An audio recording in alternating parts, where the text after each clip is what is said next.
pemirsa, petugas Satuan Reskrim Polresta Denpasar melumpuhkan dengan timah panas 6 anggota komplotan pencuri yang khusus menyasar rumah kosong di wilayah Denpasar. Komplotan asal Makassar ini tidak segan-segan melukai korbannya jika terpergok dan memang berniat kembali untuk mencuri. Polisi meringkus tersangka Arsal Jamil, Andi Alfiana, Irfan, Melki Abidin, Deni Patoding, dan Dede Aditya yang seluruhnya berasal dari Makassar, Sulawesi Selatan.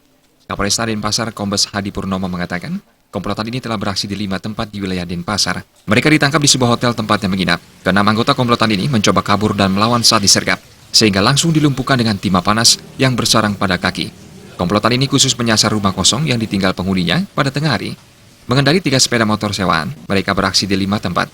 Di sebuah rumah Jalan Gunung Ungaran, Menang Maning, mereka membobol rumah dengan merusak gembok pintu utama dan membawa kabur sebuah ponsel dan 8 cincin dengan kerugian korban mencapai 24 juta rupiah.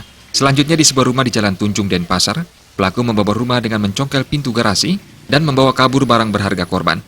Sebuah rumah di Jalan Gunung Payung dibobol pelaku dengan merusak pintu gembok utama dan membawa kabur surat-surat berharga, perhiasan kalung, dan uang tunai senilai 8 juta rupiah. Pemilik rumah mengalami kerugian hingga 20 juta rupiah.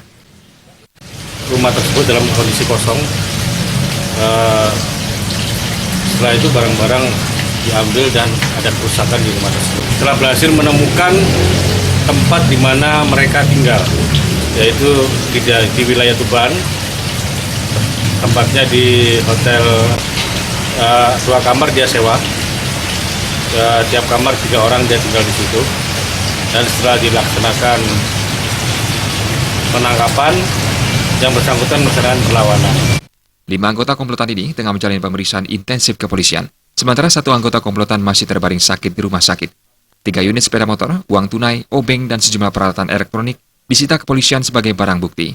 Kini polisi masih mengembangkan komplotan pencuri asal Makassar itu. Raiswantara, Bali TV.